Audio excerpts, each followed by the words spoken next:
Alhamdulillahillazi hadana li hadza wa ma kunna linahtadiya laula an hadanallah.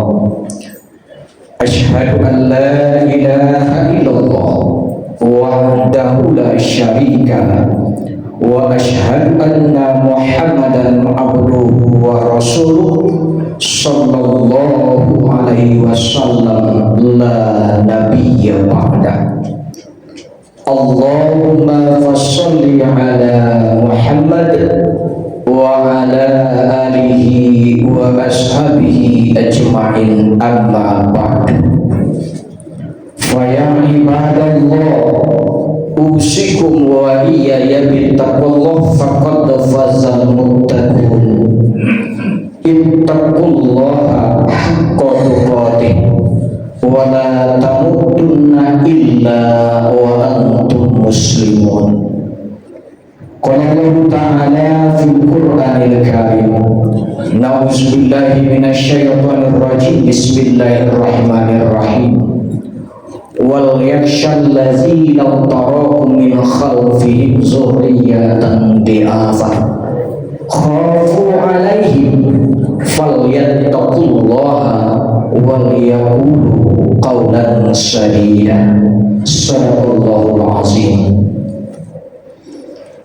Hendaklah kamu takut, khawatir, cemas meninggalkan di belakangmu generasi-generasi yang lemah, yang kamu khawatir akan kesejahteraan mereka. Maka bertakwalah kamu kepada Allah dan selalulah berkata dengan perkataan yang benar. Maha benar Allah dengan segala firman-Nya, surat An-Nisa ayat yang ke-9. Bapak-bapak dan saudara-saudaraku sidang jemaah Jumat rahimakumullah, kembali ucapan rasa puji dan syukur kita sampaikan kepada Allah Subhanahu wa ta'ala.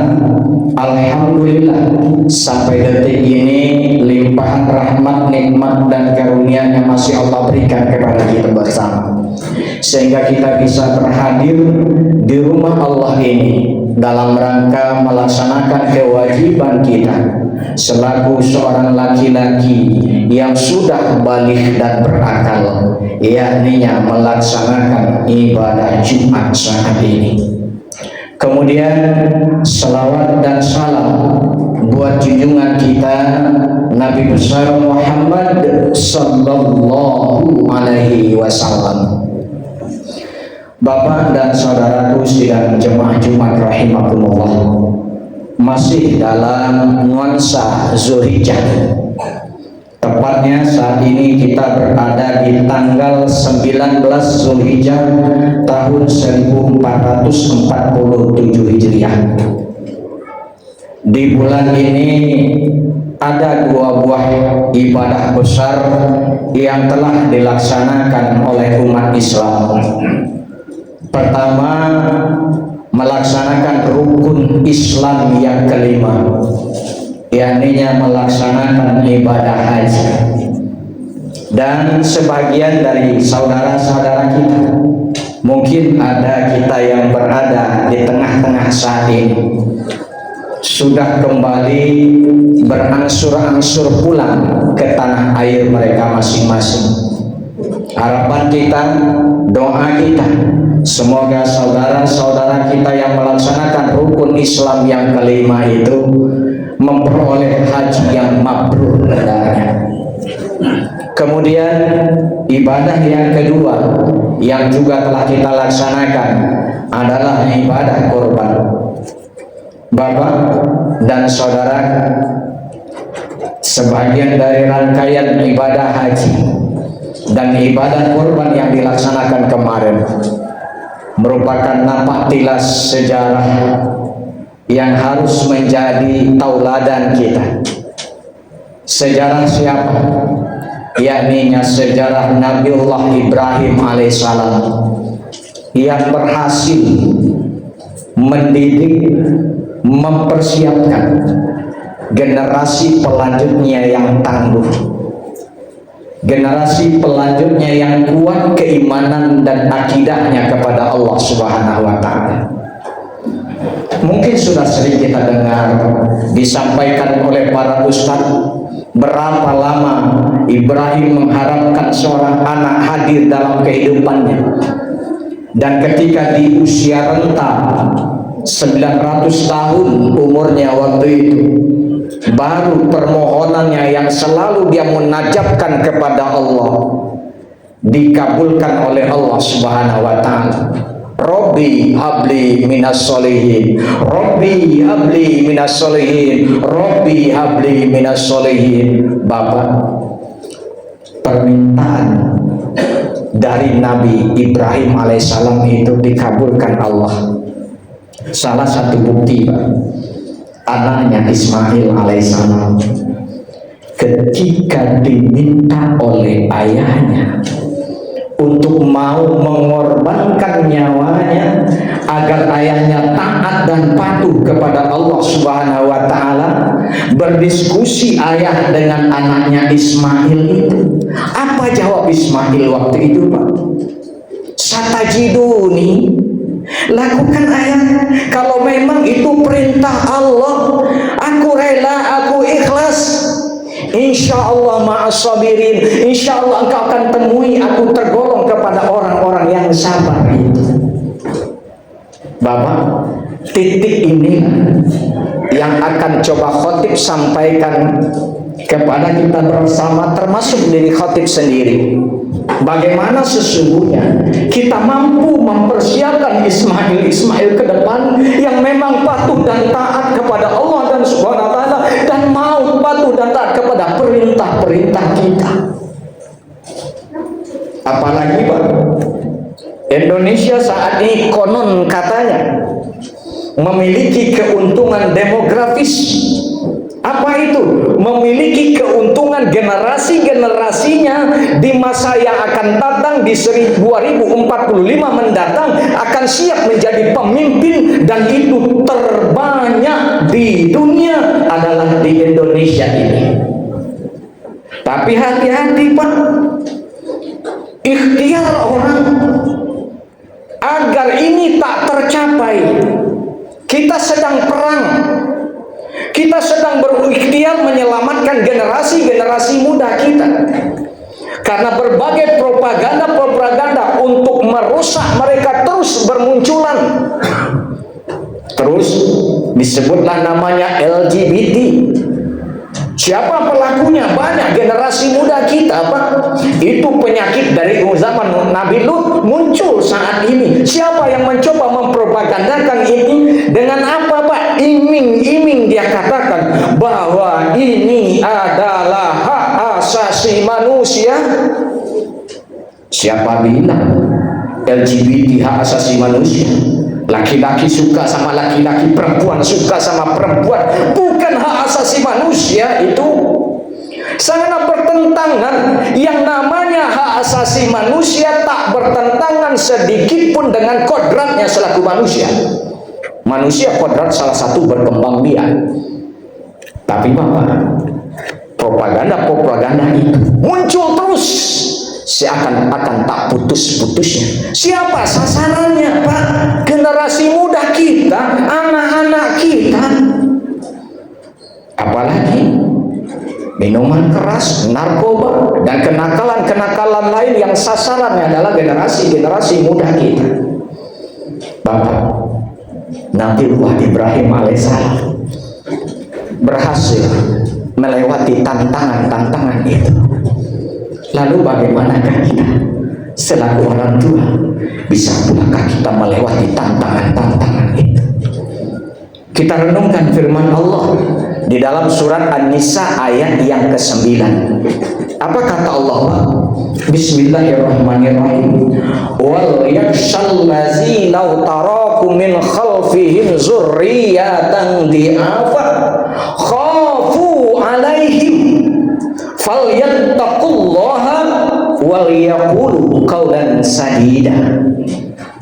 Hendak kamu cemas, hendak kamu khawatir, hendak kamu takut, kata Allah, meninggalkan di belakangmu generasi-generasi yang lemah. Lemah apa, Pak? Bukan hanya lemah otak, Pak. Lemah apa? Bukan hanya lemah fisik, bukan hanya lemah ekonomi, tapi yang lebih sasarannya ketika lemah di dadanya,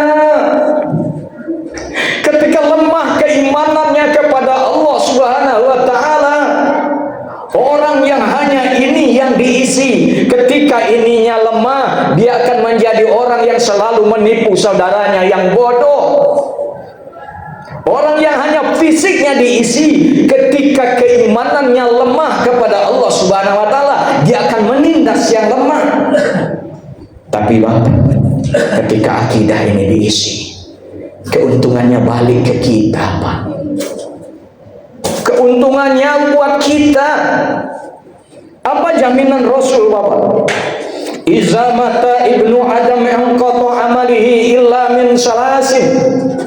Jika mati anak cucu Adam akan terputus segala amal ibadahnya, kecuali 3 hal yang tak akan pernah Allah putus-putuskan, Pak. Jaminan Rasul, Pak.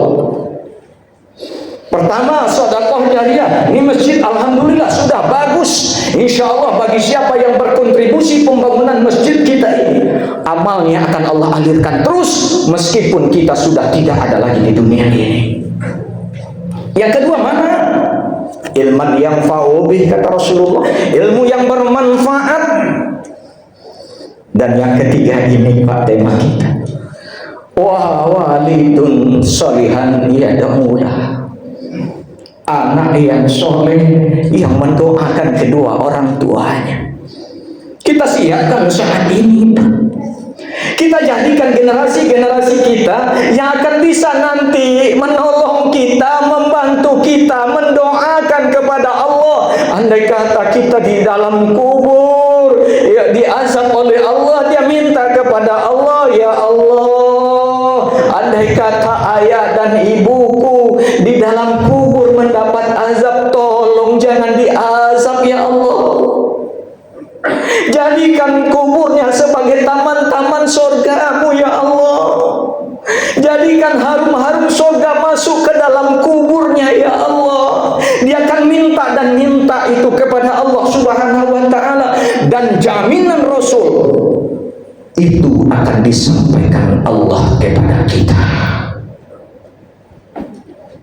Bapak, bukankah itu keuntungan juga untuk kita? Bukan untuk orang lain. Maka wajar di dalam surat At-Tahrim Allah ingatkan kita, ya ayyuhallazina amanu qu anfusakum wa ahlikum naro. Hai orang-orang yang beriman, pelihara dirimu dan keluargamu dari siksaan api neraka. Kita diperintahkan untuk itu di pundak kita orang tua untuk menyelamatkan generasi muda kita. Bapak, sebagai pemotivasi, termasuk dari khotib sendiri, ketika malaikat maut datang menjemput nyawa kita, anak yang soleh sudah akan memelihatkan perannya. Apa peran anak yang soleh ketika malaikat maut datang menjemput nyawa kita? Dia akan tabah melihat kita. Dia akan datangi telinga kita. Lalu dia akan talkinkan kita. Ayah, ucap la ilaha illallah. Ya, ucap la ilaha illallah. Dia sadar, dia tahu dia akan kehilangan kita selama-lamanya. Dia tak akan menyaksikan kita lagi di dunia ini, dia tahu. Tapi seorang anak yang soleh tak menghendaki ayahnya dalam perjalanan terakhirnya sesat. Seorang anak yang soleh tak menginginkan ayahnya ketika malaikat mau datang menjemput nyawanya, tak keluar keluar dari mulut ayahnya itu kalimat la ilaha illallah, dia bimbing dan dia bimbing dan dia bimbing terus sampai kita mengucapkan kalimat la ilaha illallah itu. Bapak, ketika kita tak bisa lagi mandi, dia yang memandikan kita. Ketika kita tak bisa lagi memakaikan pakaian kita, kain kapan terakhir yang akan kita pakai, dia ikut memakaikan kain kapan kita itu.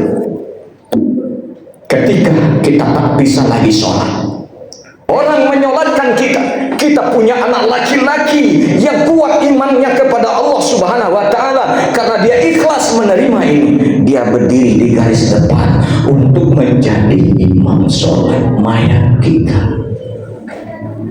Bapak, bukankah keindahan yang memang Allah lihatkan di dunia saja? Allah sudah mulai perlihatkan kepada kita. Belum kita masuk ke alam barzah, ketika penyelenggaraan jenazah kita saja, dia sudah berdiri di garis depan untuk menyelamatkan jenazah kita agar selamat sampai ke dalam alam kubur kita. Masuk alam barzah, dia akan doakan kita, Allahumma firli wali walidayya warhamhuma kama rabbayani shaghira. Dia doakan dan dia doakan kita selalu. Dan ketika berada kita di surganya Allah, ketika anak yang soleh yang kita tinggalkan di dunia, dia menjadi orang yang tahfiz, yang mampu menghafal Al-Quran, dia akan berikan mahkota itu kepada kita. Bukankah keindahan itu yang kita inginkan? Kita diberikan oleh Allah keuntungan mendapatkan keturunan. Tanggung jawab kita, ku anfusakum wa ahlikum nar, selamatkan dirimu dan keluarga dari siksaan api neraka. Fattabi'u ya ulil absar la'allakum turhamun.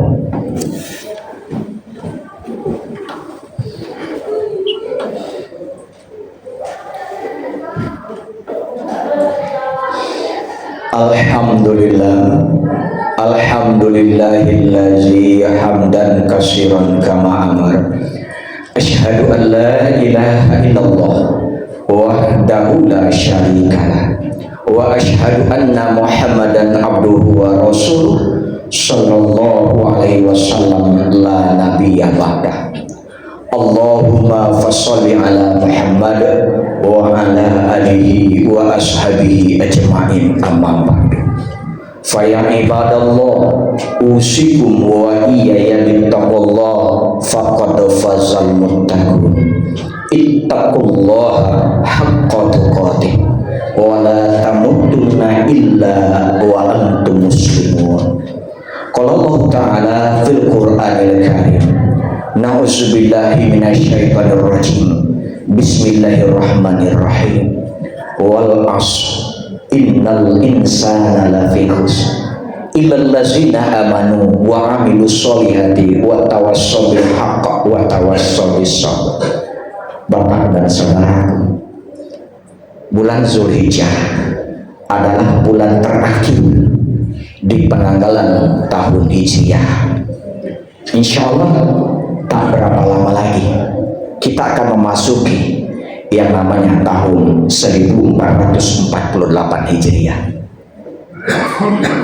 Ada sebuah peringatan Allah di dalam surat Al-Asr ini, wal 'ashr innal insana lafi khusr. Demi masa, demi waktu, banyak kita yang berada dalam keadaan merugi. Kenapa rugi? Kita diberikan Allah amanah anak, tapi kita sia-siakan anak kita itu. Padahal anak aset kita yang akan kita bawa sampai nanti kita masuk ke dalam alam kubur, bahkan nanti di surganya Allah kita akan diberikan kebahagiaan ketika anak yang Allah amanahkan kepada kita saat ini menjadi anak-anak yang soleh dan solehah itu. Bapak, ada sebuah riwayat nanti di yaumil kiamat, ada di hisapan Allah Subhanahu wa Ta'ala, seorang anak yang nyaris saja dia ayahnya akan masuk ke dalam surga Allah. Tapi sang anak sedang dihisab oleh Allah. Lalu dia berkata, dia tidak sholat selama ini ya Allah, karena memang ayahku tak pernah mengenalkanku dengan rumahmu. Aku tidak bisa baca Quran ya Allah, karena memang ayahku tidak pernah tunjukkan aku bagaimana baca cara kitabmu. Aku sibuk dengan perbuatan maksiat, tapi karena memang ayahku tidak pernah menegur dan melarangku dari perbuatan maksiat itu. Alhasil apa? Ayah yang selangkah tadi akan masuk ke dalam surga dipanggil kembali oleh malaikat untuk dimintakan pertanggungjawaban atas dosa-dosa anaknya yang dia abaikan. Kembali ke ingatan yang dia abaikan. Oh, ikhtiar kita sudah ada. Wa tawassau bil haq wa tawassau bis sabr. Sudah kita laksanakan. Kita nasihati anak kita, kita tunjuki anak kita hidayah dari Allah Subhanahu wa taala. Sebagai penuntut, bagaimana Nabi Nuh alaihissalam, anaknya Kan'an ingkar kepada Allah. Anaknya Kan'an tidak mau mengakui ayahnya sebagai utusan Allah. Banjir bandang terjadi. Nuh yang sudah diperintahkan Allah mempersiapkan kapal di atas bukit, umatnya sudah naik, binatang-binatang sudah naik, banjir bandang terjadi. Dalam perjalanannya bertemu anaknya yang bernama Kan'an. Ikhtiar terakhir Nuh untuk mengetuk hidayah Allah agar anaknya ini selamat, Nuh tetap berikhtiar. Apa ikhtiar Nuh? Naik ke kapal ini, aku ya Allah itu Tuhanmu, taat engkau kepadaku, perintah Allah, naik engkau ke sini. Bapak, walaupun Kan'an akhirnya tak mau juga, tapi sebuah pelajaran buat kita orang tua. Apa itu? Ikhtiar seorang ayah untuk terus mengetuk rahmat Allah, untuk terus mengetuk hidayah Allah, untuk anak-anaknya yang berada di kehidupannya yang menjadi tanggungannya, tetap harus menjadi prioritas. Agar apa? Agar yang selamat bukan dia saja, tapi keturunan-keturunannya juga selamat dari azab api neraka. Inna Allah wa malaikatahu yusholluna 'alan nabi ya ayyuhallazina amanu shollu 'alaihi wa sallimu taslima. Allahumma sholli 'ala Muhammad wa 'ala ali Muhammad kama shallaita 'ala Ibrahim wa 'ala ali Ibrahim wa barik 'ala Muhammad wa 'ala ali Muhammad kama barakta 'ala Ibrahim wa 'ala ali Ibrahim fil 'alamin innaka Hamidum Majid. Allahumma fil muslimina wal muslimat wal mu'minina wal mu'minat al ahya'i minhum wal amwat innaka qaribun mujibud da'wat wa ya qadiyal hajat ya mujibus sayyidin bi rahmatika ya arhamar rahimin. Allahumma ighfir lana dzunubana wa liwalidayna warhamhuma kama rabbayana shighara. Rabbana hab lana min azwajina wa dzurriyyatina wa qurrata a'yun waj'alna lil muttaqina imama. Rabbana la tuzigh qulubana ba'da idh hadaitana wa hab lana min ladunka rahmah innaka antal wahhab. Rabbana taqabbal minna innaka antas samiul alim wa tub 'alaina ya Allah innaka antat tawwabur rahim. Rabbana atina fid dunya hasanah wa fil akhirati hasanah wa qina azabannar. Ibadallah, innallaha ya'muru bidzalli wa yatazil qurba wa yanha 'anil fahsya'i wal munkari wa ya'izukum la'allakum tadhakkarun wa la dzikrullahi akbar.